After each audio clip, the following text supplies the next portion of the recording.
In this video, we're going to look at creating a register user system.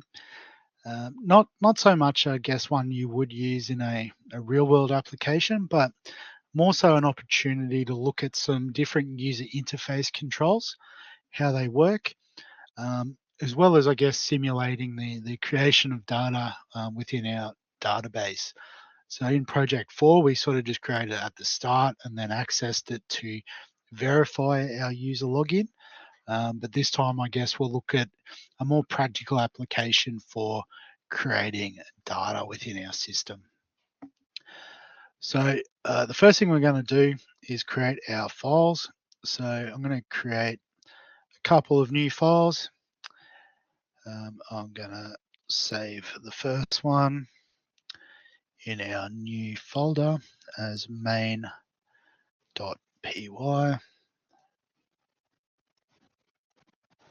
And the second one, save. I'm just going to call it screens.kv, take advantage of the builder object in order to put the screens in. Again, I'll put the Kivy comment at the start just so it doesn't light up red. Probably the other thing that I am going to do is, because we already created our database library in project 4, with the purpose of being able to reuse it, I'm going to copy and paste it into my project 5, and then I can open it from there so we can access it. So we created our database connection, creating our tables, and creating our data, which is probably where we're going to focus our energy a little bit more. So now we've got our files set up. We want to set up our Kivy application. Once again, I am avoiding the temptation of just copying and pasting the bits because we want to spend time practicing. So you may want to fast forward through this bit of the video if you're already familiar, but we are going to create an app. We are going to create a couple of screens with the screen manager to control them. And I guess as well, while we're importing stuff, we are going to import our database library. So I will include that. So now we'll just go through and create the objects. So we're going to have a register screen. And we'll just pass for the time being. We'll have a dashboard screen just as I guess a landing screen for when we've registered the user. And then our app. So I'll call this register app.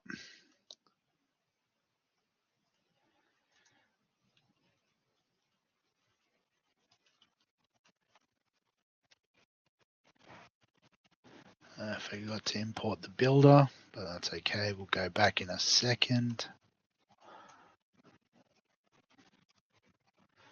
Screens.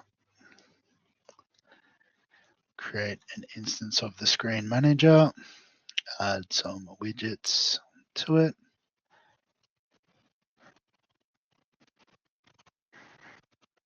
And we'll put the names in as well, so we're ready for that transition. And whoop, went too quick. Dashboard screen, name equals dash. And we'll return that screen manager.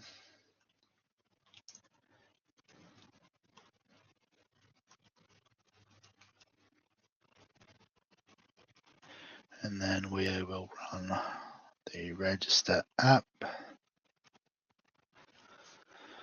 All right, I'll import the builder, import from kivy.lang, import builder.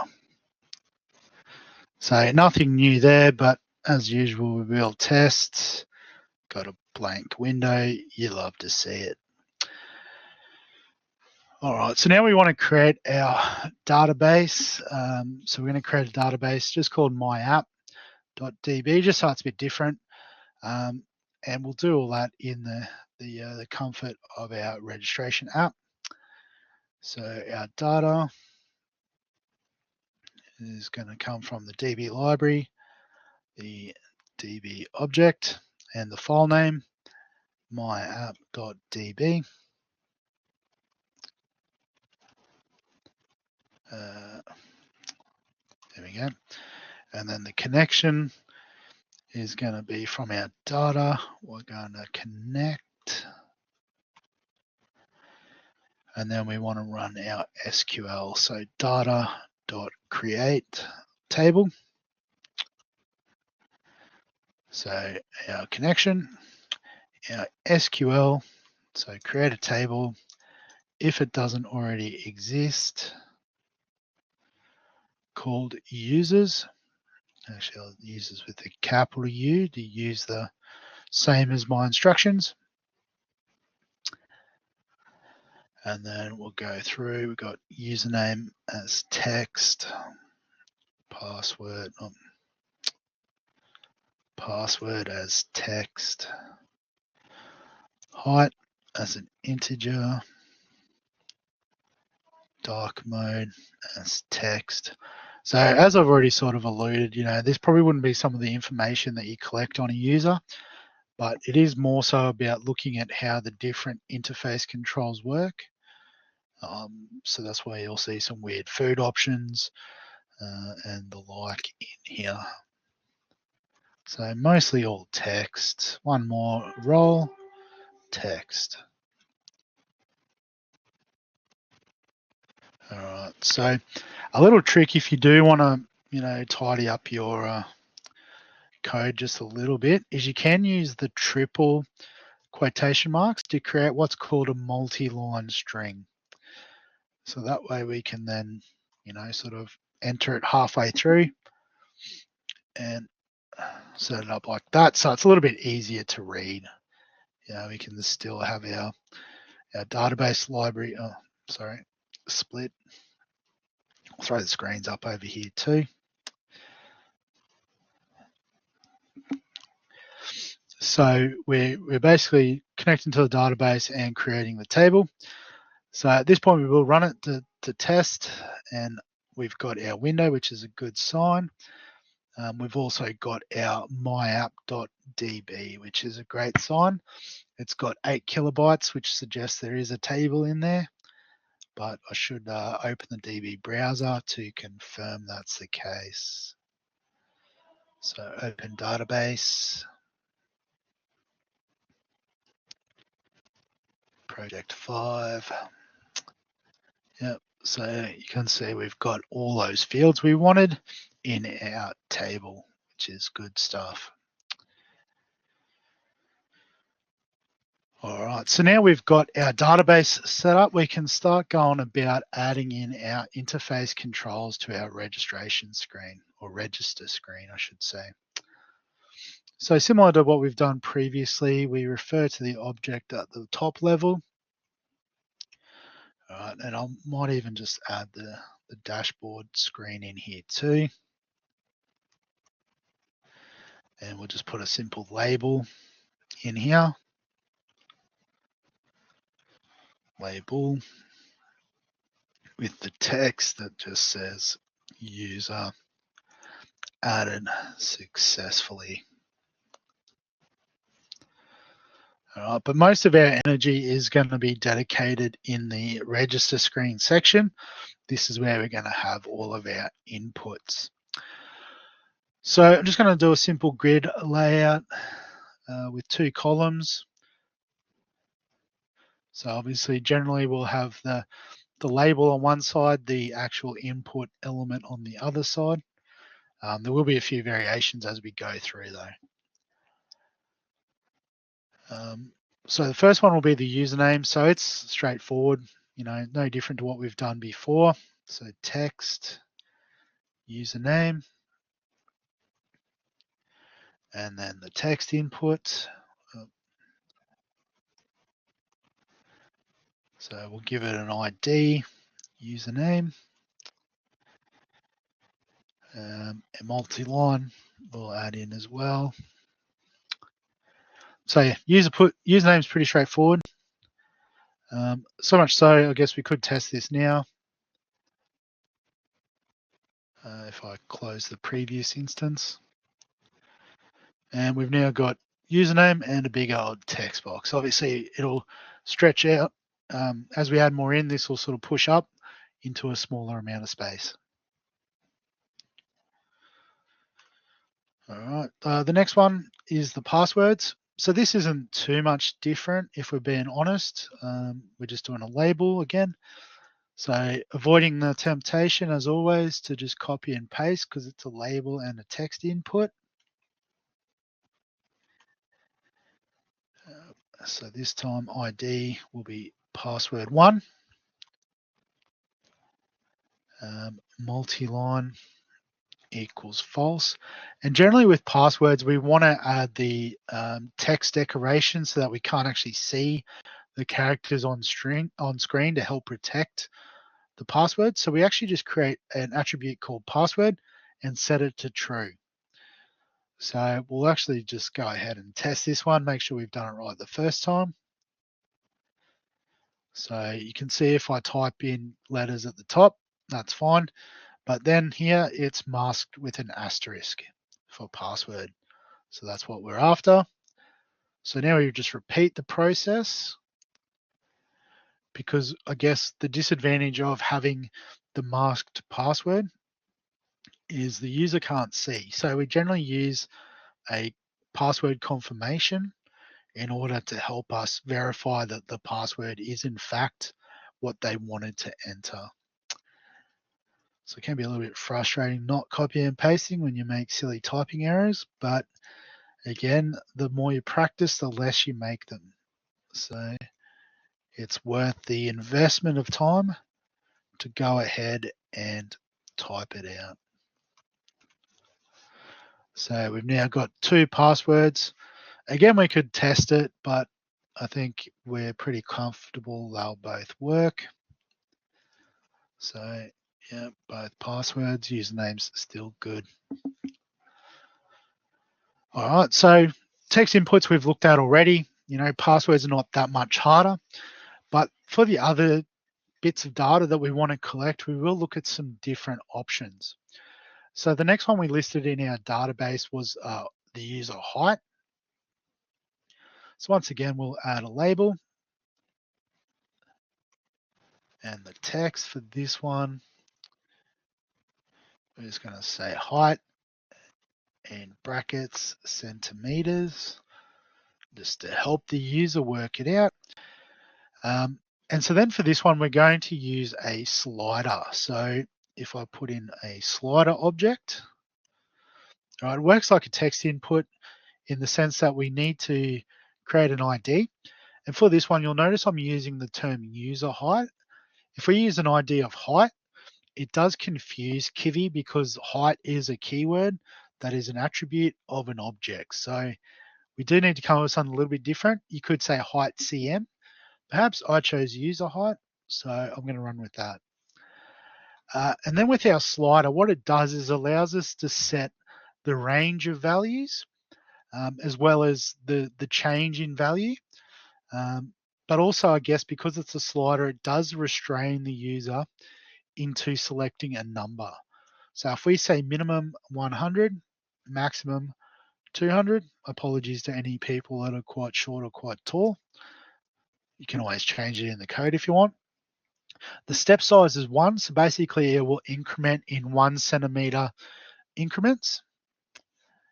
All right, so if we save this and then run it, you'll now see we have a slider. So this slider represents the value for the height of the user. A little bit tricky to use though, as you can see, it slides, but we don't actually know what the value is. You know, we could potentially print the value and look at it in our app. All right, but what we want to do is to make it easier for the user is we're actually going to add a label. So add a label and the text. So we're going to create a string of the user height object's value. All right, so we run that now. So you can see down here we've got 100.0, and as I slide, it goes 134, 162, all the way up to 200, all the way back down to 100. This does sort of ruin our look with, having label on the left, value on the right. So what we can actually do, if I close this, is we can take these values and put them inside a box. So box layout, and then all we need to do is highlight the slider and the label, and we press tab in Visual Studio Code. It will actually tab all of those inside the box layout. So if I run that now, you'll see it looks a bit nicer. We've got the slider and then the label over here. And you'll notice as well, by default, the orientation is horizontal. Way back in project 1, we looked at setting the orientation of the box to vertical, but horizontal box layout is the default. So that works nicely for what we're after. So that's the slider. It's obviously used for numbers. The other options we're going to look at are different examples of Boolean objects. So obviously we're storing them as text. It'll just be true or false. But there is a few different ways that we can choose, a true or a false value. The first one we'll look at is called a switch. So I'm going to create a label. And again, if we're just following the order of the elements that we've got in our database, this one is if we prefer dark mode or not. Dark mode preferred.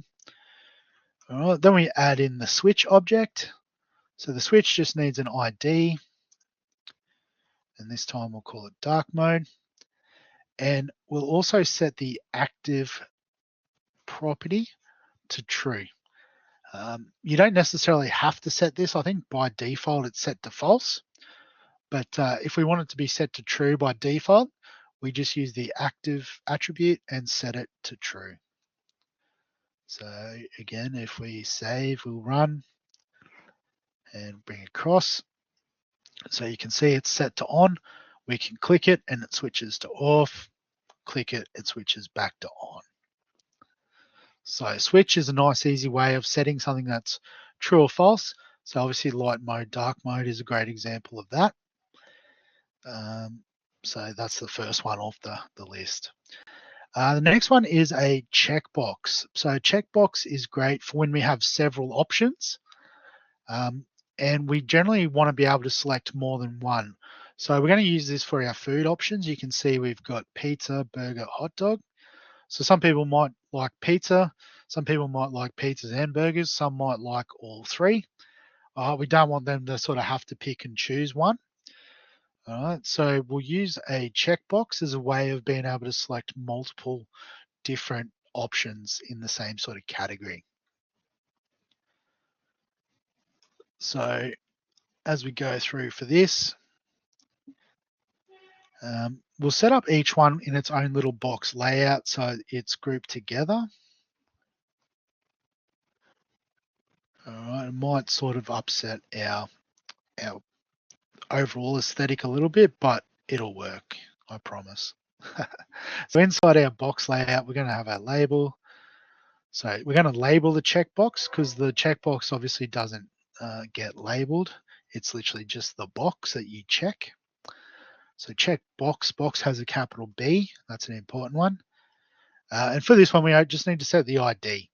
Obviously, if you wanted to have it ticked by default, you could set the active to true, but we're going to start with false. All right, and we're going to repeat that process for the other food items. So again, copy and paste is not an option because we're all about spending time interacting with the code, as my headset tells me that I've been going on for a while. So checkbox, ID on this one is burger. One more box layout, label, text will be hot dog.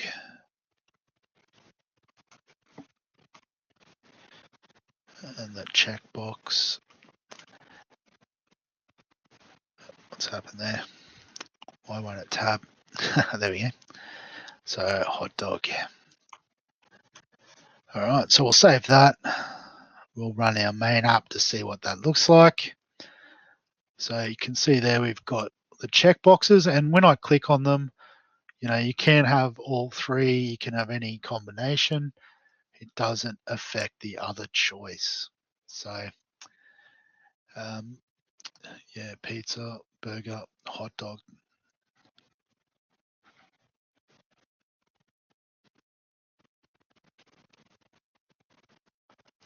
Actually, I might just throw another label in there just to balance it out. Text will be food choices with a bracket. So that should, I think, give us a label. Yep. So it gives us that label and then the options there. So that works nicely for what we want.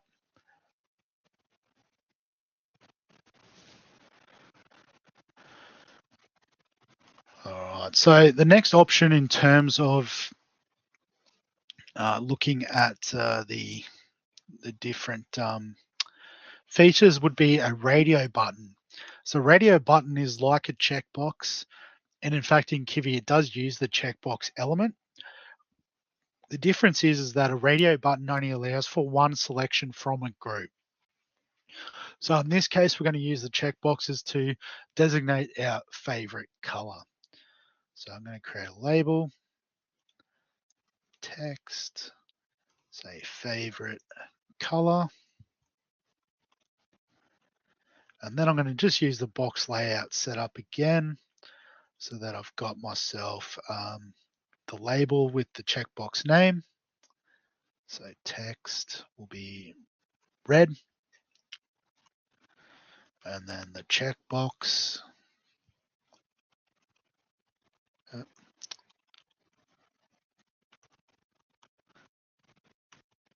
Okay, what do we need? ID. So ID is red. And the other attribute we need to set is the group. So if we set group to color, all right, so then when we create the next one, it's on its own little box,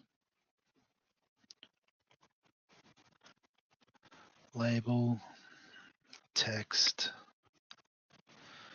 This time will be green.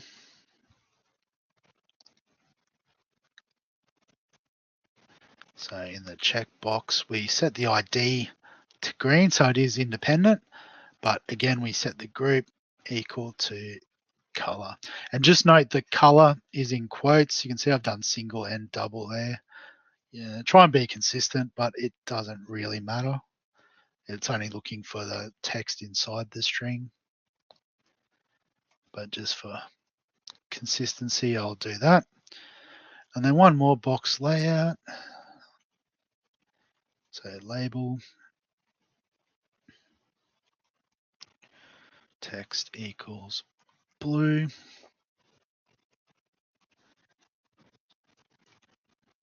Checkbox,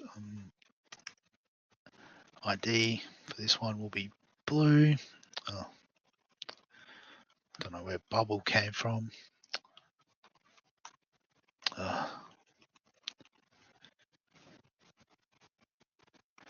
There we go, got there eventually. Group equals color. Shouldn't have committed to double quotes. So we've got our box layouts for our colors. So I'll give them a test. So you can see it's starting to fill up nicely. Our food choices, we can choose whatever. You'll notice that when we group the check boxes, like radio buttons, they do turn to circles, which helps the user identify that this is a radio button, not a checkbox. So you can see if I select red and then change to green, the red goes away. Same with blue. All right, you can interchange between any of these. and it just goes with that. Doesn't affect the food choices. So that's checkboxes and radio buttons. The last one that we'll look at is toggle buttons. So obviously with the checkboxes, or with the radio buttons, I suppose in particular, it is a bit of a punish that you have to create a label for everyone, as well as obviously adding the checkbox in. So a toggle button is a Kivy interface object, which sort of acts like a radio button, but it looks and acts like a button. So we can actually add text onto it, but you can only select one from the group. So if we create a label,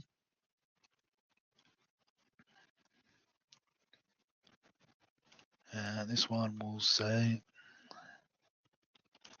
job role. Oh, all right, and so then I'm going to put all of these toggle buttons in its own little box, just so it's a bit nicer.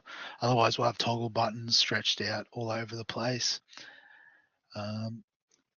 We'll just go horizontal is fine.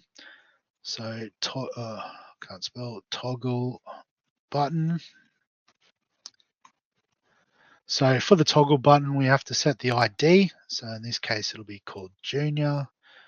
The group, so similar to a radio button. So we'll call this the role group. And then we can also add the text. So for this first button, it'll be for junior staff. All right, we just repeat that pattern for the other buttons. So we'll have the option of being in senior staff.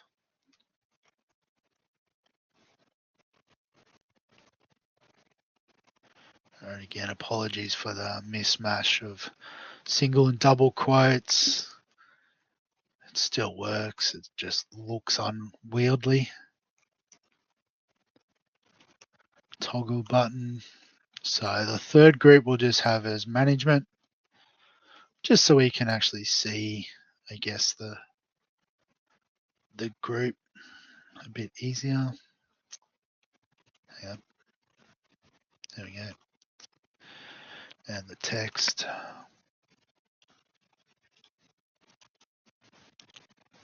Management. All right, so we'll save that. We'll give it a test. Oh, I've got to close the previous instance. All right, still no errors, so doing pretty well with my coding. So just quickly check the others. They all work still. I didn't test the passwords for a while. Slider's good. Radio buttons are on point. So the job role works in the same manner. So you can see as I click on one, it turns the other one off. We can only have one of those options.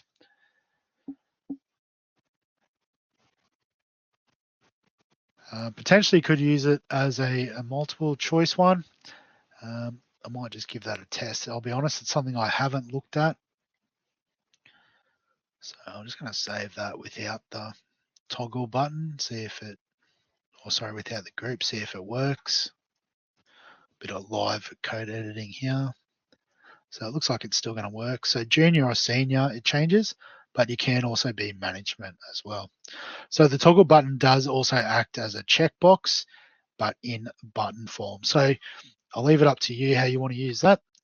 Obviously, just showing you the different options, but I am going to return this as part of the role. All right, so we've now set up all of the interface elements. As you can see, we've got quite a long and windy page, but that's fine.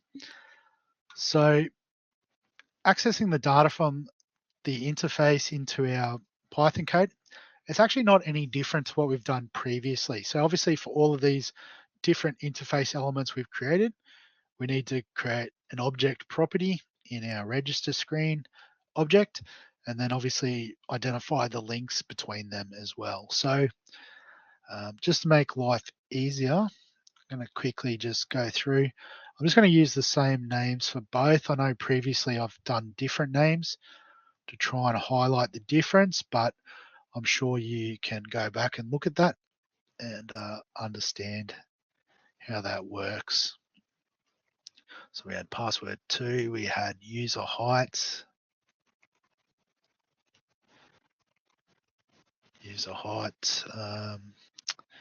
What was next? Dark mode. This is testing my memory without scrolling through the code.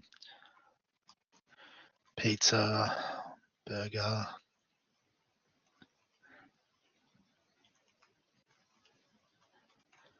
And you might be thinking, this is a lot of energy and work.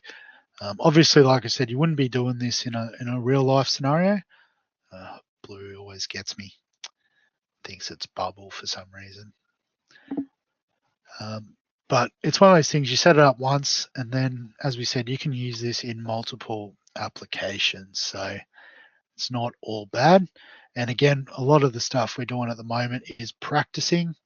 So it probably takes a little bit longer just to practice and do it. But I'm sure once you get the hang of it, there will be a couple of shortcuts that you come up with. But for now, we go and we do the work. So actually, I'll import it first before I forget. So from Kivy.properties, import the object property, capital P.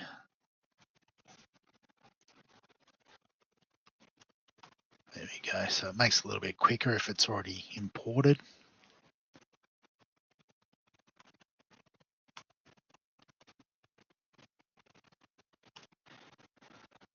Password 2.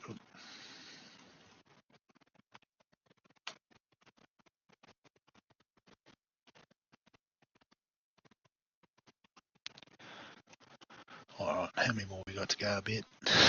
User height.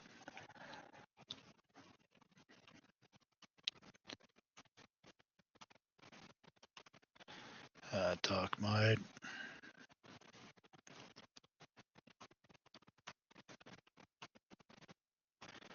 Where are we up to? Pizza.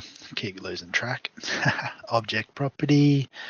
So it gets a bit repetitive, but then I guess, hopefully it helps you to reinforce that if I'm getting data from the Kivy interface, I need to set them up as object properties.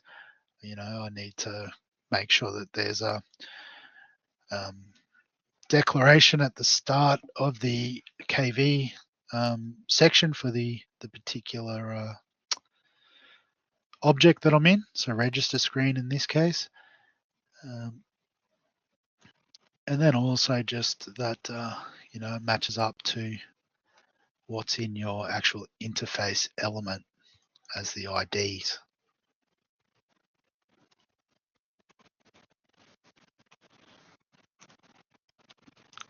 It's probably one of those things, if I wasn't trying to speak through my process, I'd probably be a little bit quicker, but trying to type, I just went in the wrong order, but it doesn't matter.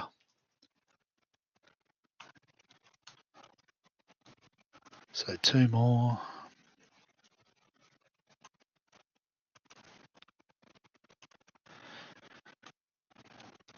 There we go, management.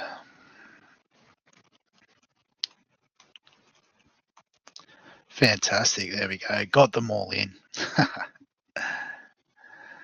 So now I guess we want to create a method to actually register the user. All right, and we get all the information out. So self.user, I'll try and use different words here just so it's easier to follow. Self.username.text, self.password1 .text, password 2. So password 2.text, self.uh for user height. So user height obviously isn't text because it's a slider. So we want the value from the user height. And then the others, because they're all true or false options, whether it's a switch, a checkbox, toggle button, what we want to do is, DM for dark mode. because that'll create an issue. Dark mode, there we go. Dot active. So basically we want to know whether the button or switch or whatever the case may be is active or not. So pizzas, I know it's longer, but we need something to differentiate it from the actual object.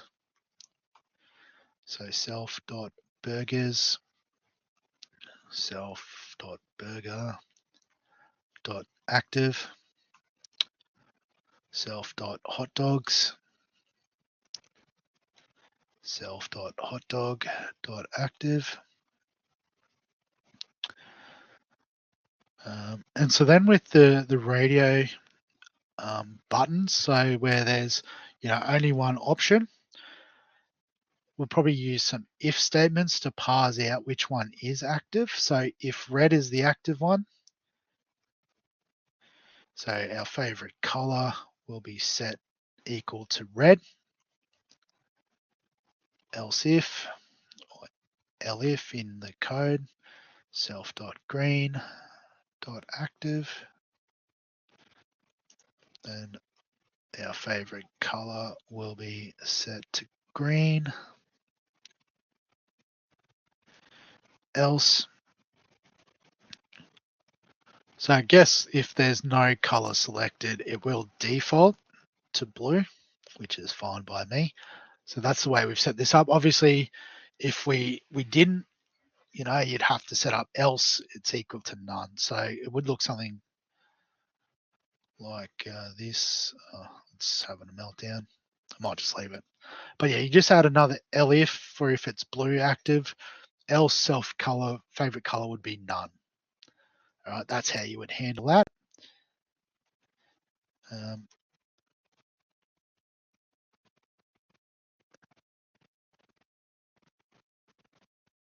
So I've done this one out of order as well, but that's fine. Oh, so sorry, with toggle buttons, it's actually the state, it's not active. So I was just looking at my notes. I was like, why is that different? So if the management button is down,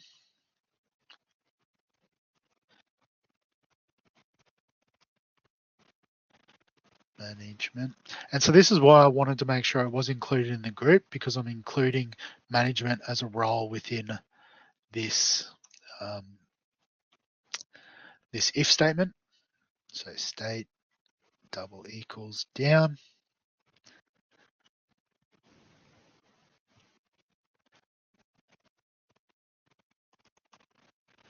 Self.role equals senior. And then we'll just go with an else self.role equals junior. So I guess by using the else statement as well, we are guaranteeing there will be a value put in for favorite color and role. So we don't want a situation where we don't have a value and then we want to put data in the database and we end up with null values. That creates some issues. So there's a fair bit there. I might even have to close down the terminal, just try and squeeze it all in. All right, so we've added in the connections between the object properties and the actual interface elements. We've extracted the data out, including the radio button and toggle buttons. So now all we're left to do, well, actually two more things. The first thing we should do is check that the passwords match before we upload to the database, because obviously if we have two passwords that don't match, we create a bit of an issue.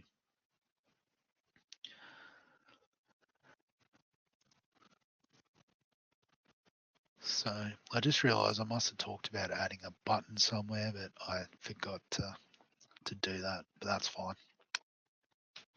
Because I guess the other thing too is we want the register button or register method to run once the user has input all their data and they're ready to register their account. So what we might do is I'll quickly go back to the register. All right, it's the second time it's cut off this video. I promise it's not too much longer. So we want to put a button the text of which will say register user. And on press, we want to run the register method. And then I'm going to put a little label here with an ID of error.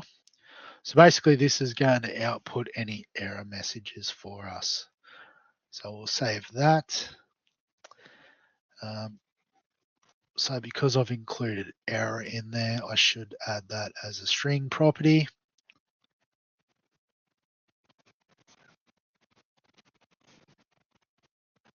Oh no, sorry, it's not ID, is it? Text, and it's going to be root.error. So the error message will change dependent on whether we get an error or not. String property in the properties section.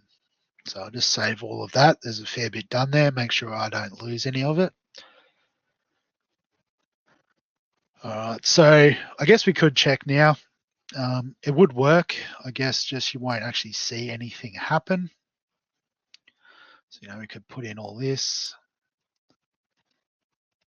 click a few things.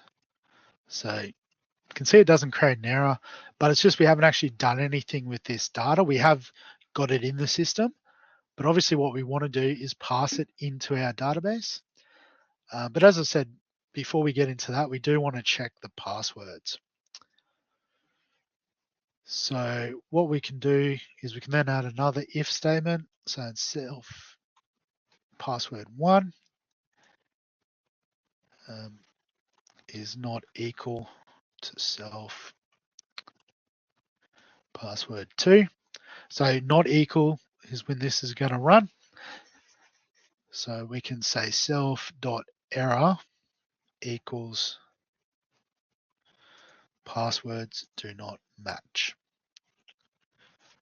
All right, so this will actually give us some output now. So let's give it a test. So I'll deliberately put one short, one really long, so you can see it clearly is different. And it says passwords do not match. All right, if I do put the same password in, and I should have probably put something in I can remember for the first one, register user, you'll see it doesn't go away. That's because we haven't coded it to go away. If we run it again, oh, sorry, I just did that off screen. Register user, you'll see it doesn't come up with an error message because it is the same. So, I mean, you could also fix that by saying else and saying self.error, no, not add widget, error equals an empty string. But obviously as well, if the passwords match, we do want to go through with the registration process. So you probably won't even see the error message because ultimately we want it to go to the dashboard screen where it says user added successfully. All right, so let's program that in now. So we can even leave the self.error there. That's not the biggest issue. I know it's not in the written tutorial, but that's a little bonus for those watching the video. So if we have a look at our database library, we've got, when we're creating data, we need the SQL, we need the values, and we need the connection. So we've got the connection, we've got the data, so all up here. We just need to put it all together so it writes into the database. So we say register app dot data. So the database that we've created in the register app window dot create data. So we're running that method. So we need the connection from the registration app as well. So register app.con, SQL, and values. So in this case, I'm going to actually put the SQL and values here, just so it's a little bit easier to see because it is going to be quite a bit. So SQL is insert into users with the capital U, because that's what we called it. And so because the amount of data we've got doesn't quite match the amount of data in our database, we are going to go ahead and add all of the fields. And again, it's just good practice, even if we do have a situation where it is the same. Actually, I'm going to do a multi-line string might be more suitable here, just so we can see it a bit easier. Values. All right, and so we want the question marks. We just got to make sure it adds up. So what do we got? 1, 2, 3, 4, 5, 6, 7, 8, 9. So we need 9 question marks. So 1, 2, 3, 4, 5, 6. Oh, keep pressing the wrong buttons. 7, 8, 9.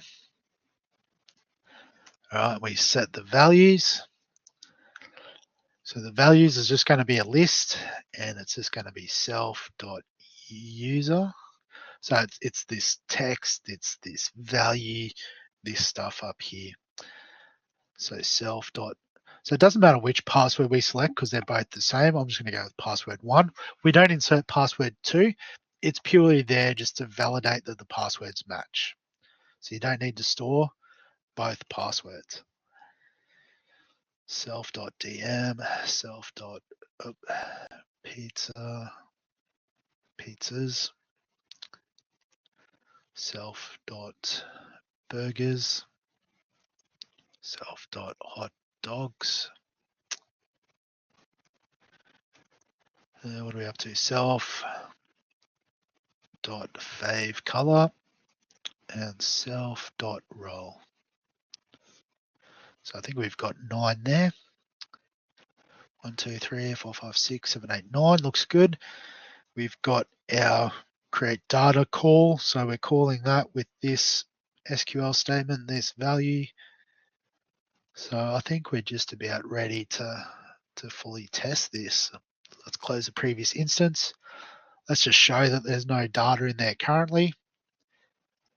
All right, let's give it a save. So the little dot up there, and let's give it a run.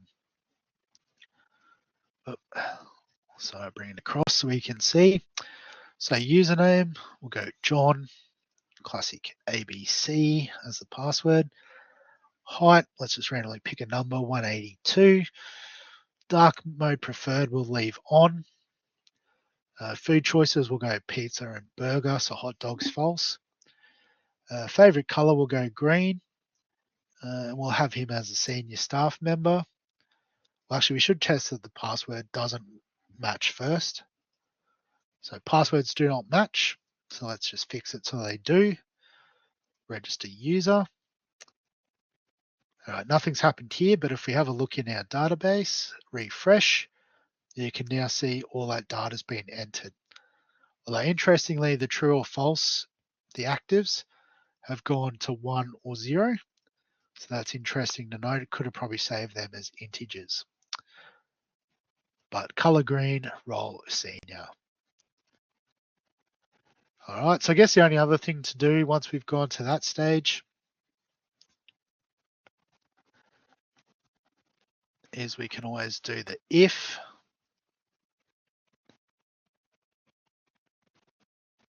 Oh no, actually we don't need to do the if, do we? So after we've registered the app, we can say self.manager.current equals dash. So go to our dashboard and our user will be aware that it's been entered successfully. So I'll just quickly run it again. So we'll do Mary this time. She had a little lamb. She's only 130 centimeters. That's a bit flat. pizza, hot dog, favorite color red, management, register user. So we get user added successfully. And if we go to our user or database and refresh, all that data has been added.